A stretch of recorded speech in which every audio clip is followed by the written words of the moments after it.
You are listening to The Art of Sales. Everyone sells every day, and this is your source for conversational, real-world sales and prospecting methods that you are comfortable using and that get results. You'll help people buy instead of pushing them into being sold.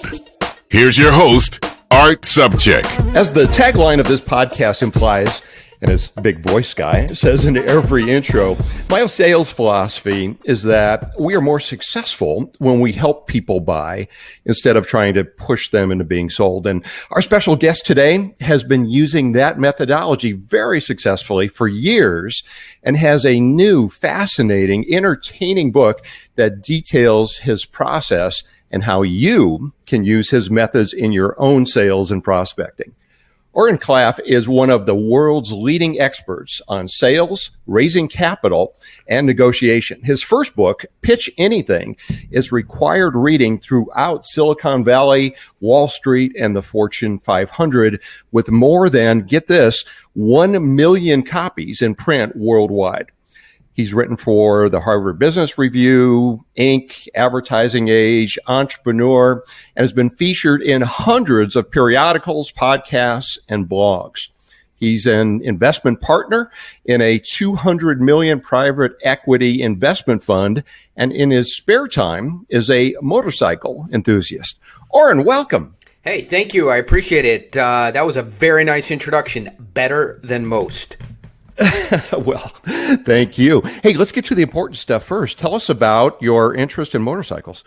I've been interested in motorcycles since I was 16, 17 years old when I had a GPZ 550 was my first motorcycle. I've owned 1,000 motorcycles in the last 10 years. And if you come to my office, it just looks like a finance office, glass windows, you pull up for the parking, and a bunch of people and young guys in suits walking around doing finance. But you walk through one door and you get transported into an alternate dimension where there is 20, 30 motorcycles lined up. These are some of the world's winningest magazine cover Robb Report motorcycles. I love motorcycles. But then 5 years ago, I had a baby boy, and I've probably ridden twice since then. But the motorcycles, I still have. Do you ever go to Sturgis? No, well, not those kind of motorcycles. We'll go to Willow Springs or MotoGP, and mostly I have race bikes or exotics, but I don't have very many V-twins. Okay. Well, let's get into our material here. And I always like to start out by asking our guests how they first got into sales. So tell us about your first paid sales job. Yeah, so a lot of the selling I do or came up through was raising money. So people get confused. They think of raising money and selling as two different things. But when you're raising money, what you're doing is you're selling equity or the bond of a company, right? So you're just selling a piece of the company when you're raising money. It's just selling. And I had a software company, and we were doing very well. And we outgrew the money. We were growing so fast, we needed money. And at that time, there wasn't the internet and there wasn't venture capital. So I went out to what was then the finance community, and they said, love the company, growing fast, love the product, you're doing great, right? Give us a marketing plan, business plan, pro forma, KPIs, key assumptions, competitive matrix, and forward 12 months, cash flow statement and balance sheet. And I didn't know how to do any of that stuff. And meanwhile, we were running out of money. And so we did run out of money. I was not able to raise money fast enough for that company. And so I was wounded by that. And for the last 20 years, I've just been working in finance, in sales, to cure the wound that created of not being able to raise money for that company. And so that's how I got started. And every single day since that time, I've been looking for better ways to raise money, better ways to sell, and ways to provide certainty that I'll never run out of money, never run out of pipeline, and never not have access to capital. And that's what I've solved for. So is that how you came up with your pitch anything methodology? Yeah, so what happened is I was pretty good at selling, and we were working on some deals, and my partner got us into a crazy deal. So normally I would have maybe 3 months to raise $5 million. And he goes, listen, this is too good of a deal. I'm putting up $2 million. You have to go find $6 million in 30 days. And I said, can't be done. He goes, this is do or not do. If you don't find the money, we're going to lose $2 million. And so I was forced into it. And that's what made me pull everything that I knew together into a system. And in fact, I did complete that raise in 30 days, $6 million. And then I repeated that over and over again, raising the same amount of money 3 times as fast with just one person, me. And now this is a method that hundreds of thousands of people have duplicated and used. I get emails every single day. Oren, I did exactly what you said in the book, on the show, on the podcast, on the course, whatever it is. It worked. Thank you. If I had a 5%, if I had a 5% fee on every dollar and every sale that was raised on this method, my method, not some bastardization of it or things that are similar to that other people do, that it would be billions of dollars. So very happy with the way the method works. The next thing is to get everybody to pay me more than $11 for learning it. Well, it sounds like you might have a new publishing model there as far as monetization. I'm kind of curious. And by the way, if listeners, if you don't have the book, go out and get it. And I always like works that have brain science and psychology and not just the old tired sales methodology and techniques.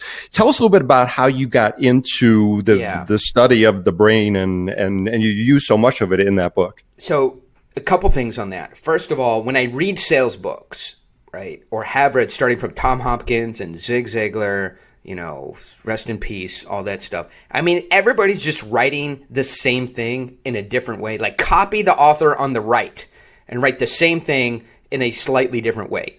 And so when they asked me to write this book, because of either my charisma or my good looks or none of that, or my writing ability. You too, huh? Yeah, exactly, yeah. I said, one thing I commit to myself, I'm not a cliche. I'm an original person. I might not be everybody's cup of tea, but if you want to make money, I'm your cup of tea. But I committed to myself, I'm not going to write anything that anybody else has covered completely. And in fact, I had a whole chapter that I really loved, and somebody said, I think a really early Malcolm Gladwell piece in the either New York Times or the New Yorker had covered this. And sure enough, I found the ancient thing, wasn't even online, that Malcolm Gladwell had written, and I had to throw an entire chapter that I was in love with. Refused to do anything that had been done before in sales. Like, we need to get rid of those old scripts completely. So that's one thing. And then it was fortunate that I was in Southern California and was spending a couple days a week in San Diego. And San Diego is where UCSD is, and UCSD has a huge neuroscience and neuropsychology and cognitive psychology departments. So I was able to meet with those guys, right? And I went in and I said, hey, listen, I want to talk to the psychology lab, and I want to talk to the cognitive psychology. And they go, hey, you can't just hire our cognitive psychologists, And I said, well, I'm writing a book. I really need them. They're like, we're not a Upwork for cognitive psychology. Those are professors. But you can support a lab, right? So I support a cognitive psychology lab with some real money. Okay.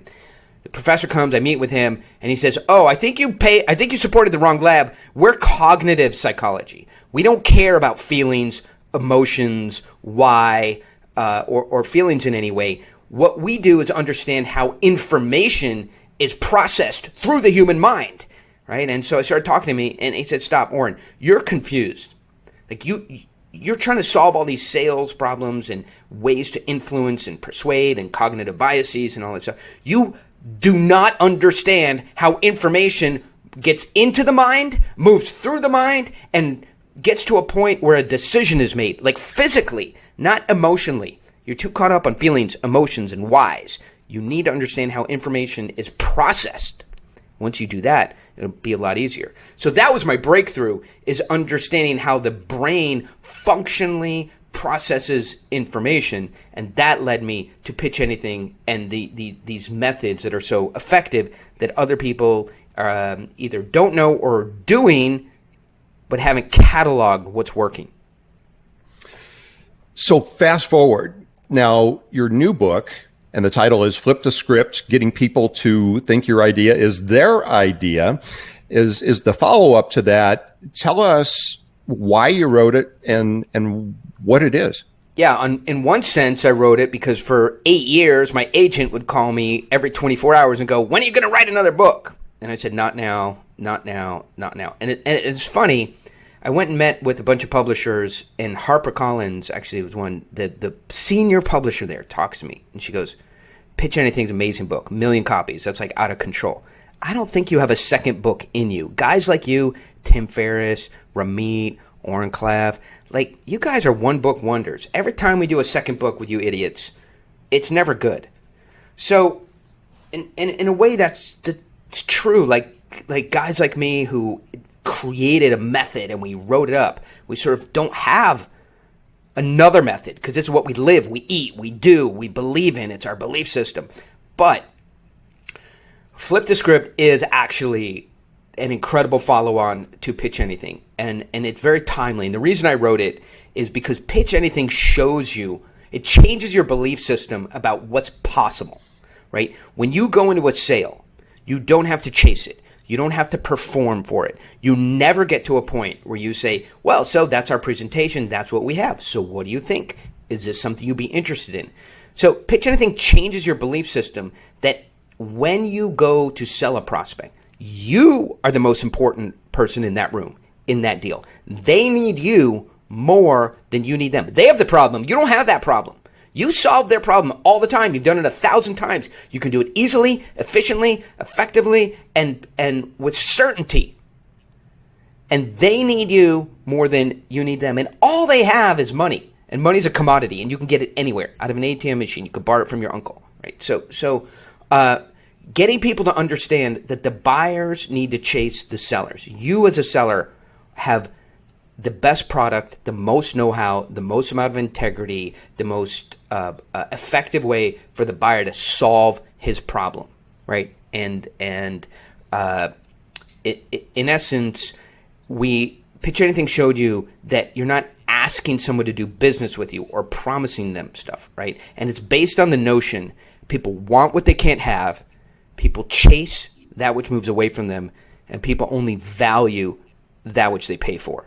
And if you only just write those things down or tattoo them on your arm or put them on your computer monitor, that will advance your career significantly. So Pitch Anything showed you what was possible and how human beings really work, and that all the diatribe and the manuals and the things they taught at HP and IBM that has filtered down into the rest of the world is no longer relevant and doesn't work. They'll always be closing style of selling. So Pitch Anything showed you that. But Flip the Script goes beyond what to do and shows you how to do it, right? It really so it's getting rid of the old script, which is hustle more, chase customers, work harder, right? And the reality is most people are bad at selling, even good salespeople. If you really film them, listen to them, break it down, it's bad sales process. The reason they're successful is they're hustling, right?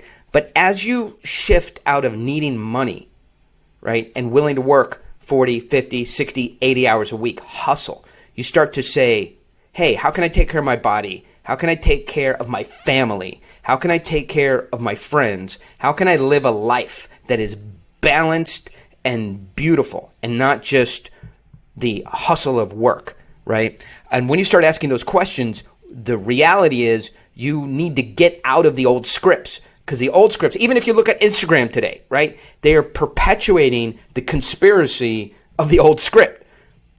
Work 5 times harder, work 10 times harder, hustle. Gary Vaynerchuk, the only way to succeed is to subordinate your life to work. Look at Gary, right? Look at me and look at Gary.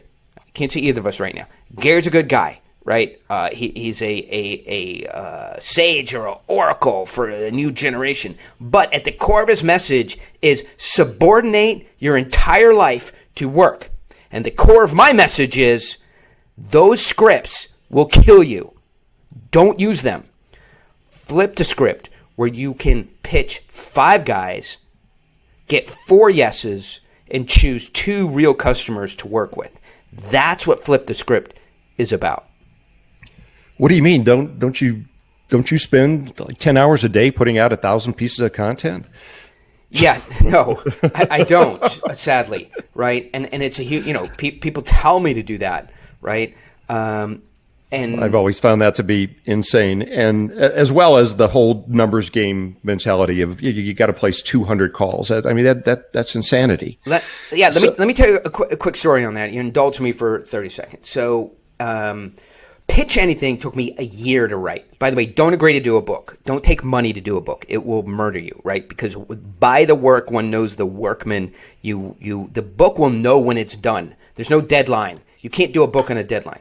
The book will tell you when it's done. And that's going to be a year or 2 years. Nobody writes a book in 6 months. So I have a friend who's a writer, and I called him up and I said, Dave, this is amazing. I wrote 1,500 words today. If you just do the math on a spreadsheet, I'm going to be done this book, by the end of the month. And he goes, oh, that's great. You wrote 1,500 words today? That's super. Do me a favor. I go, yeah, what should I do? He goes, go back and read them. When I finished Pitch Anything, writing it, I sat back, relaxed, went to Hawaii, whatever it was, and my agent and my publisher called me up on a conference call. Right, on a conference line, and they go, Oren, what are you doing? Why aren't you in Hollywood and Houston and Dallas and New York doing book signings? I'm like, yeah, book signings at like a bookstore? Like, sign like 5 books for 3 little old ladies who don't know who I am? Right? And she goes, even William Shatner is in West Hollywood today doing a book signing. I said, William Shatner should have written a good book.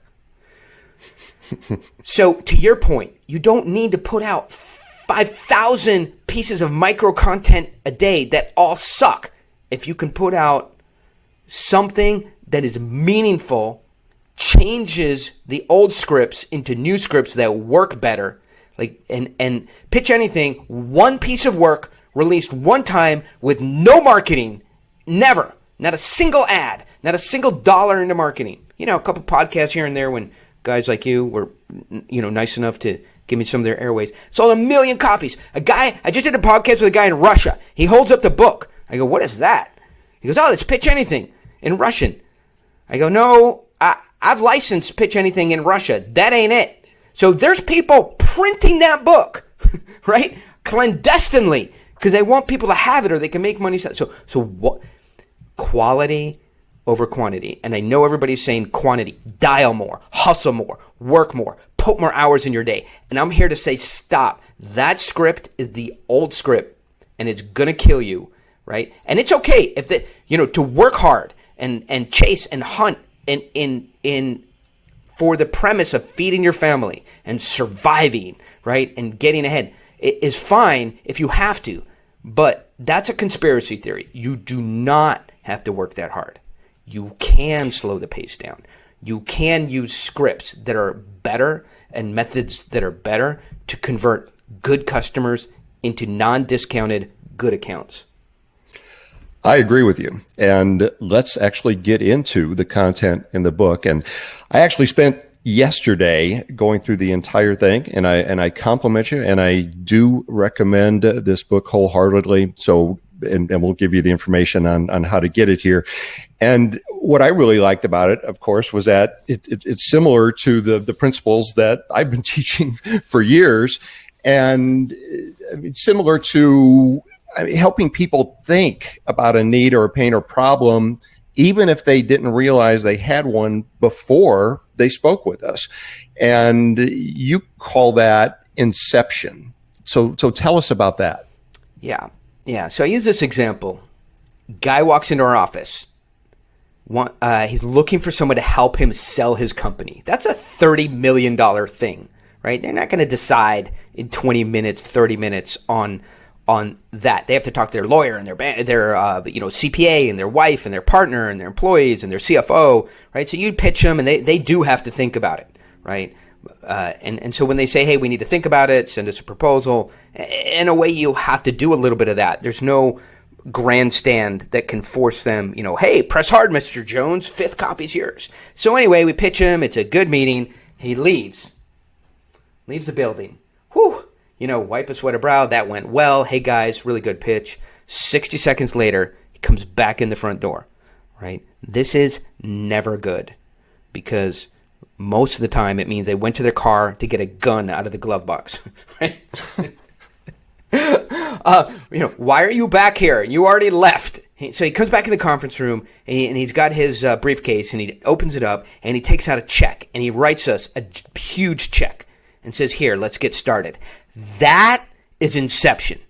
When you give a pitch, you show somebody the big idea, what you do, how the world is changing, how difficult it is to survive after that change finally sets in, why you, what the ROI is, and provide them certainty that if they work with you, they'll get their problem solved, and you show them how it is that you work with people and what your values are. You do all of that, then you can let go, give them autonomy. If you do it in a certain way that I prescribe, that I lay out in Flip the Script, then it will just sink into their mind until Inception is created and they decide that they want to work with you.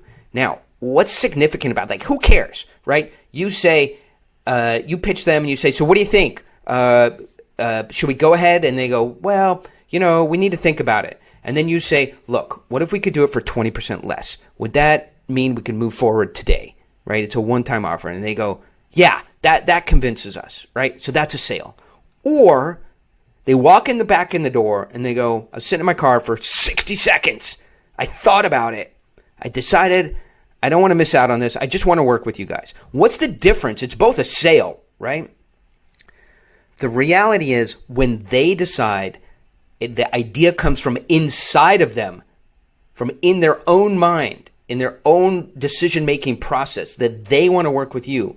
No discounting is required. It's incredibly resilient. You don't have the lemon law kicking in. You don't have recidivism or contract canceled. You don't have last-minute contract negotiation. You don't have repricing, retrading. It's just a deal that's solid and good, and you have a good buyer that pays his bills and will work with you the way you like to work. That's what Inception does. It puts your ideas in their mind in a way that they come to the conclusion that those are good ideas and they want to work with you and they propose. So the reality is, hundreds of times people have said to me, hey, Oren, how do we get started?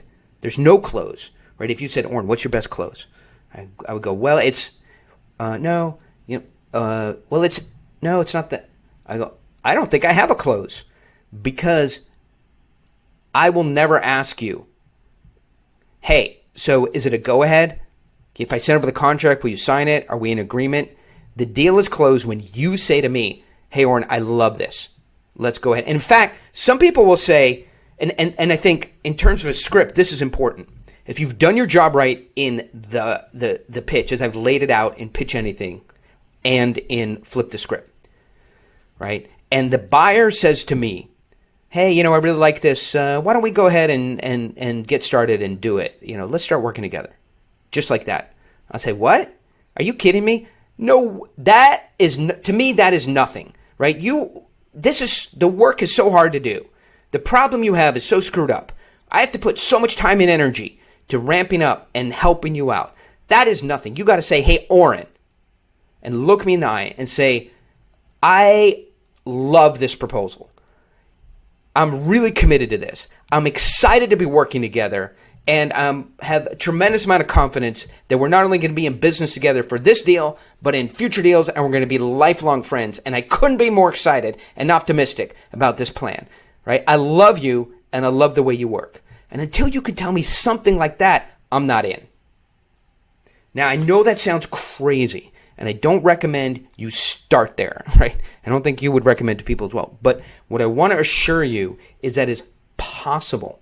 and not a long time from now, right? Once you start working these methods, you can absolutely have these completely clarifying conversations with buyers just like that are anchored in truth. Because you know in your heart, if a buyer goes, it sounds pretty good, why don't we go ahead?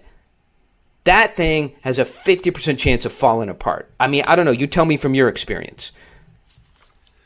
Well, ideally, you want someone that is in the frame of mind where there is no doubt, and you call it certainty, that it is the right choice for them. They're enthusiastic about it, and then they're going to give you the reasons why. Yeah. And because, listen, the thing that's happening in today's world, and going back to the question you asked, 15 minutes ago, is why did you write Flip the Script? To solve this particular problem. In today's world, the buyers have almost total control. They own sellers, right? You give them information, you explain to them the product or the service or the solution, the features and the benefits, and then they rightfully ask for either a proposal or a contract or a price. The moment they know the features, the benefits, and the price, they put you in a box and put you up on a shelf and go, that's an option. Then they immediately take that and they go look for another provider that's cheap or free. And we're trained in today's world to do that. It's not that buyers are malevolent, or malicious or want to harm you particularly. They just know the more they search, the more they're going to find another provider who will do this for some version of less or free. And if they don't, they can always come back to you, take the box off the shelf, open it up, and you're in there. It's being called put in a box. And so Flip the Script gets rid of that script where the buyers own you, run the script, put you in a box, and decide when or if they'll ever work with you. And so why is that bad? Because it colossally wastes your time, makes your pipeline unpredictable, doesn't give you a way to control your revenue, and ultimately is unbelievably inefficient, and it leads to discounting. Because you come back, you're up on the shelf, packaged in a box, and you say to the buyer, hey, listen, I'd love you to take that box off the shelf, open it up, and take me out of it. And they go, why would I ever do that? And you say, because I'll give you 30% off. It's funny. My buddies who run $100, $200 million e-commerce companies, right? As you know, that's their opening gambit. Every email, 30% off, right? What are we? Thursday, August 7th, 8th, whatever we are, where nothing is going on, right? Emails are going out right now. Hey, it's a no-name day in the middle of a no-name week, in the middle of a no-name month, in the middle of summer, for no reason, 35% off, right? That's the situation that buyers have come to expect. And if you don't solve for that, that's going to be you as well. And what I really loved in the book is the way you took that process and you explain it using a lot of stories and real life examples. And you show how Inception involves several components and strategies and tactics in order for it to work. And I want to touch on a couple of these, and especially how our listeners can use them in their own sales situations. Now, as I was going through the book, and for everybody out there, really, it's something you don't want to just read once, okay? You got to really think about the methodology because it's a little bit different, actually a lot different than most sales processes out there. And as I was going through it, I did exactly the same thing. Now, in my smart calling prospecting process, I teach that we've got to have knowledge about our prospects and their situations and the players involved in order to position ourselves as credible. And then at the very beginning to create some curiosity and interest with our openings and voicemails. Now, very similar, you suggest that we need to reach this thing called status alignment. And then you also use what you call a status tip-off. So if you could, just briefly explain those.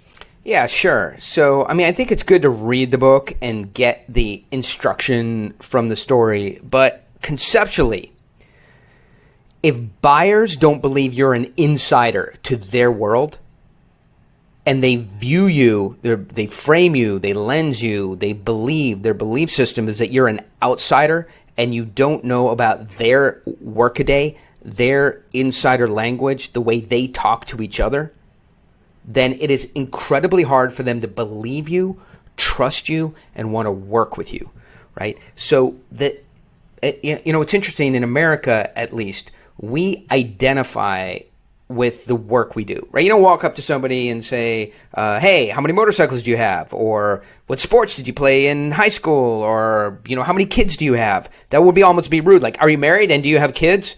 I always shudder when I ask somebody that, and I go, there's got to be, we go, what do you do? If you're at a party, you're at a mixer, that's a socially acceptable, easy Kickstarter way for a conversation, and people immediately dive into it. Hey, what do you do? What business are you in? Right? And so when somebody says, hey, I'm in real estate, right? And the next thing that happens is most salespeople try to identify, right? Even if they're not in real estate, they try and say, oh, my uncle is a realtor, or my friend Oren has a real estate portfolio fund, or, I invest in real estate. And we try and create this tenuous connection to what they do. And it's called, most people call it rapport, and it doesn't work. Okay. I'll give you an example. We talked about motorcycles for a little bit, but in all seriousness, like I have magazine cover motorcycles, right? I'm an old guy. I put a lot of money into it over many, many years. So I don't want to sort of brag about motorcycles, but that's my passion and what I'm committed to. And so I have some of the iconic racing motorcycles of all time. Okay. And so when somebody comes in to my museum or warehouse or whatever call it, and they go, oh, you love motorcycles? When I was in college, I used to ride a Honda CB360 in order to generate that rapport and that connection. In reality, right, if you think about it, I have some of the, $1 million of motorcycles, some of that won, the only American motorcycle that won the Italian GP in Mugello with an American rider on it. It's like a piece of history, right? The Honda CB360T was basically the biggest piece of shit ever built. Yes, it was a motorcycle, but how it relates to where I am in the motorcycle world is 0%, a tenth of 100%, nothing. So that's where the relatedness you can see fails. If somebody says to me, oh, hey, that's a Kajiva 500cc. Didn't John Kaczynski ride that at Mugello? That's 12 words, 15 words. Boom. They're an insider. I like them. I want to spend time with them. I want to believe what they say, especially if it's on that subject. So it's so critical to talk to somebody in their language. And so when I asked about Sturgis, I did not position myself as an insider there. Right. I mean, I think you stepped into a mistake there, right? An interim question would have been, what kind of motorcycles, right? And then it would say, race motorcycles. Is it straight or track? I would say, really, icons of history, homologation bikes that were initially issued as street bikes, but then had race kits developed for them and went on to win races. And then if you had said, oh, yeah, like an FZR 1000 or, an FZ OW01, yeah, and then you'd be inside, right? Now, we're talking about hobbies, and it's hard to do with hobbies, right? But I'm showing you why it doesn't work. If somebody says, oh, I like fishing, and you go, oh, yeah, I love fishing too. What kind of fishing? Boat fishing, marlin fishing, fly fishing, deep sea fishing, underwater fishing, spear fishing, fishing as a metaphor. I'm really talking about meeting girls, like, right? What kind of fishing? So going for rapport on fishing, or I used to live in Michigan, or I like collecting stamps, or I like cars, does nothing. And worse, it can move you backwards. Right now, where somebody goes, hey, you're being obsequious, right? You're just cloying and trying to impress me about something you really don't know anything about. Think about the things that you're passionate about, right? Flip it over, right? Everybody's passionate about something like, there's people who really know college football, and I kind of know football, right? But if somebody's really an Ohio State fan, I start talking college football, right? They blow me out in like 10 seconds. So all I have to do is, I really love football and not try and, pretend that I'm an insider. But when it comes to work, The status tip-off or getting alignment is really about talking to someone in the language of their business. So we lose deals on this one basic area.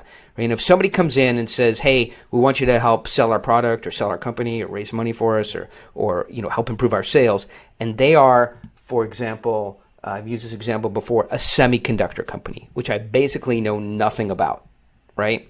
I'll say, "Oh yeah, semiconductors are cool," right? It's amazing how fast iPhones are working today. I heard you're not allowed to sell the iPhone 10X in China or Russia because the semiconductors, are so fast they can be reverse engineered for weapons. That's sort of games today are incredibly fast and they're able to render because of the chips. That's about what I know about semiconductors, right? That causes the potential client to groan, right? That's like a child's book, a comic book on their business. What they really want to hear from me, 15, 50, 100 words. So you guys are working on a .001 semiconductor with that is using liquid engineering and 3D resolution technology that is 10% faster than the AMD and Intel chip, and will probably be an advance of that curve, over the next 3 years as you move into the $1.2 million hyper chip market. Is that about right? I don't have to be a total expert, but they do want to know that I speak their language. So anyway, that's a status tip-off in a nutshell. And if you don't do that, you're an outsider trying to sell in. And I can't stress this enough. That chapter 2 in Flip the Script explains why this is a phenomena, how it works, what you need to do, gives examples, and shows you the critical importance of starting off in alignment with the language of the buyer.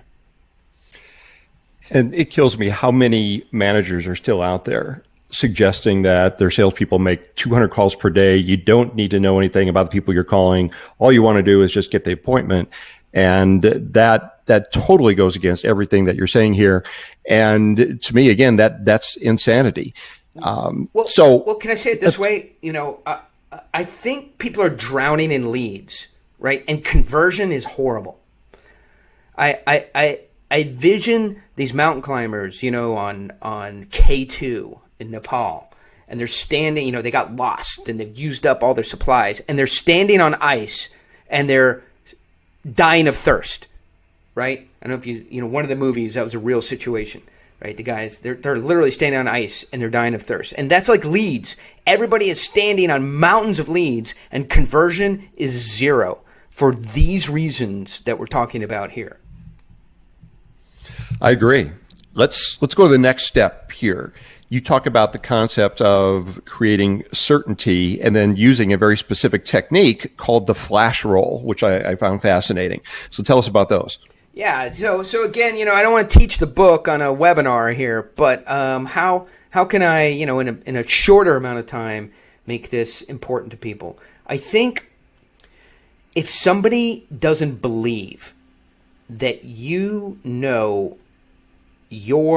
product, your area, their problem to the gnat's eyebrow, to the deepest level, that you can talk about that problem for minutes, hours, days without ever running out of experience and content. And ultimately, so the flash roll is a way of communicating to someone that you have solved their problem 1,000 times. It's almost a boring exercise to help them out. See, that's the exact opposite of the approach most people take, right? Most people, salespeople, even if they're experienced, are hyperkinetic, super enthusiastic, highly optimistic, extremely outgoing and forthright about the buyer's problem, sort of as if they're seeing it for the first time and it's something like an alien animal that just landed on Earth and they're excited about it, right?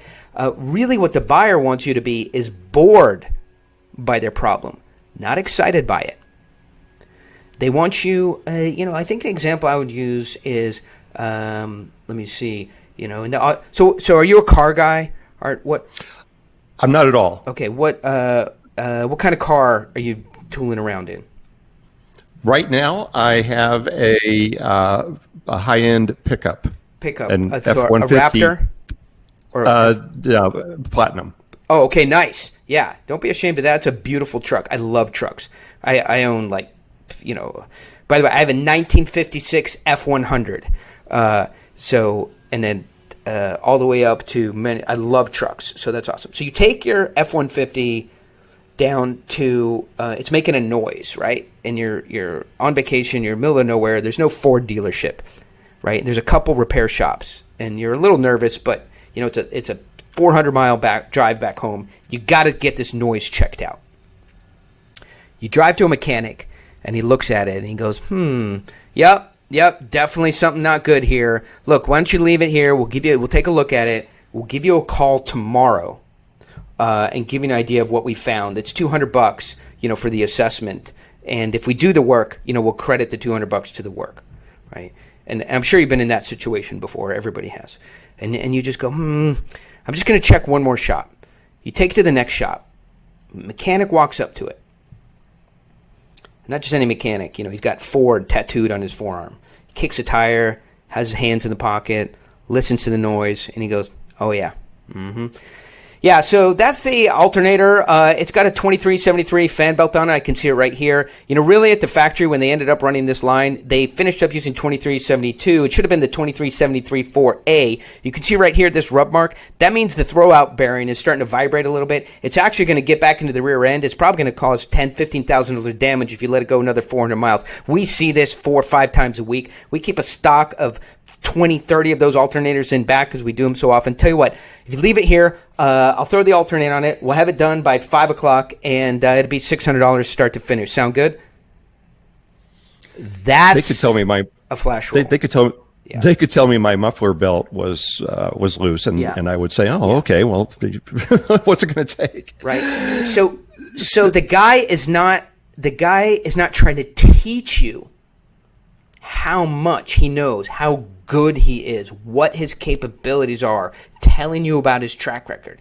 He's showing you that he's seen this problem 1,000 times, has fixed it very easily. And, you know, as I say in the book, anybody who can talk that technical, at that pace, with that amount of specificity about a problem and the solution, and really indicate that he's done this many, many times before and is prepared immediately to solve that problem, you know, without thinking too hard, is someone who can instill certainty that if you go into business with them, you'll have your problem solved. And that's what that chapter really shows you how to do, is to give people certainty in several different ways that you're you also talk about the importance of the delivery of that, speaking more quickly and also in a nonchalant way. Exactly. That's where the mistake happens, is people try and communicate for education. The buyer doesn't want to be educated on how you're going to, you know, fix the pipes under the slab, get their SaaS software security hole patched, do a better job on their taxes. They want to know that you know.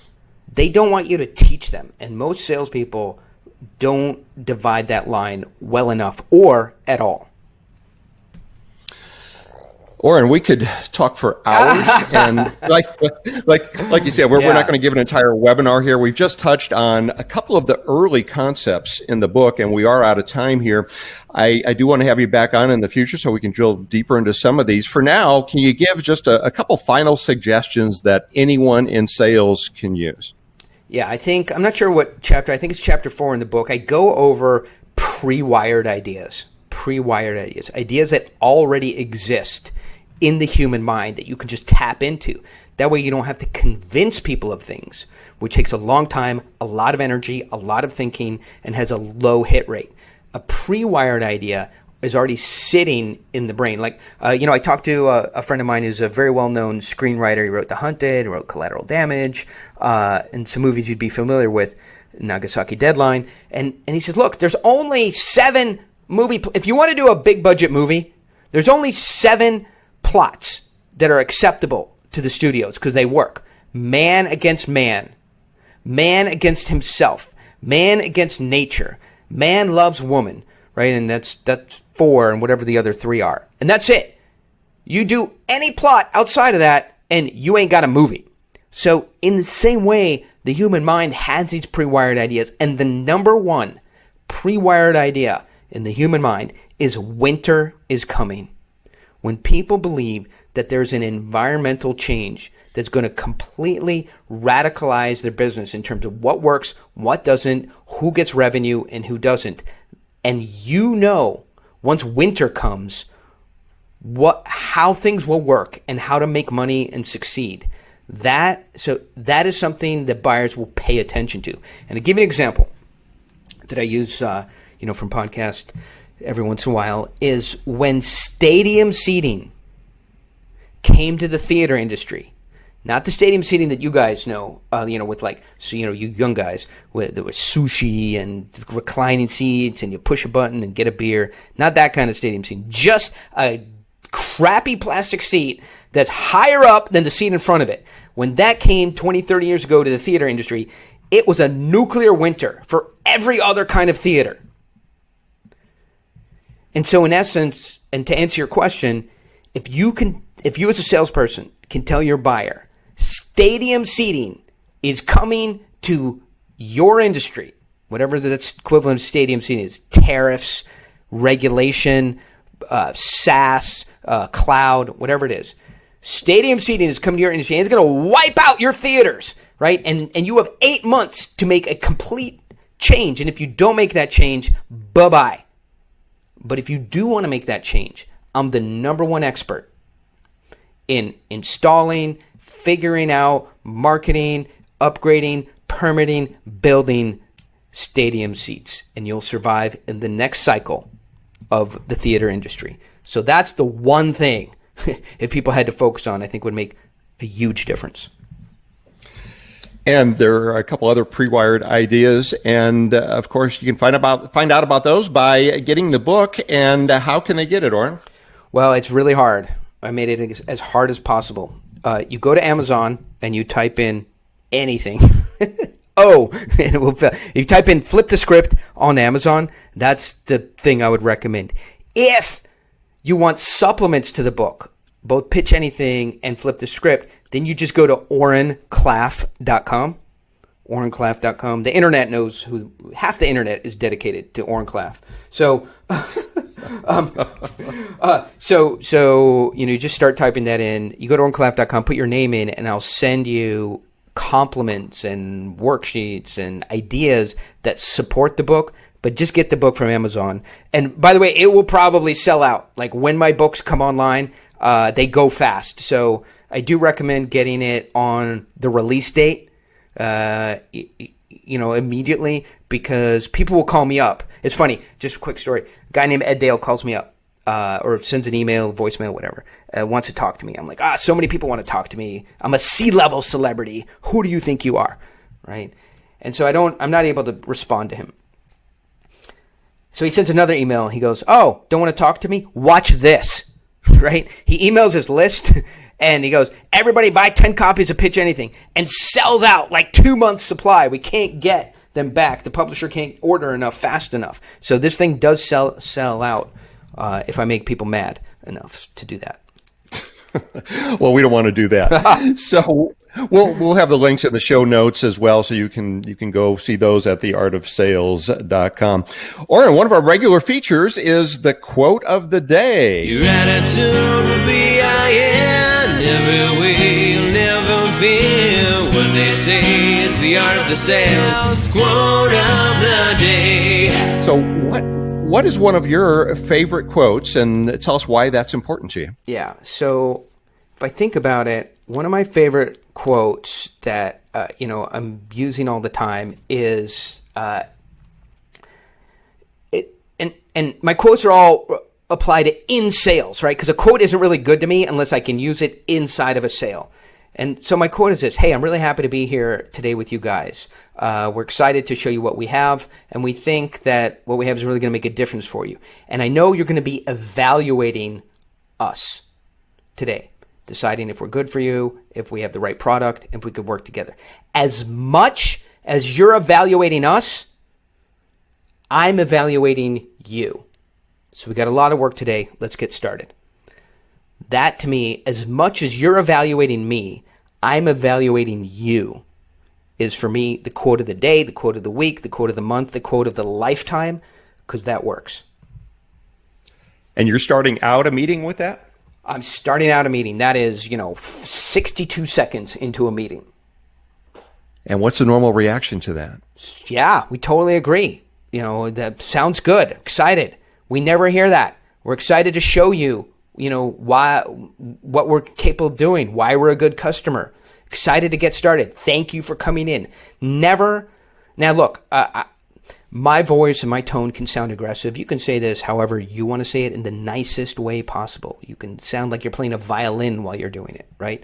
But in the thousands of times that I've used that, in the hundreds or millions of times that readers or students of Pitch Anything have used that, I've never once had a negative reaction or heard of a negative reaction. It is completely fair and thoughtful and kind to say, I'm investing time in you, and as much as you're looking at us as a company, as a product, as a service, we're also looking at you as a customer to see if our circles overlap and we're a fit. Why don't we get started and do the work we came here to do today?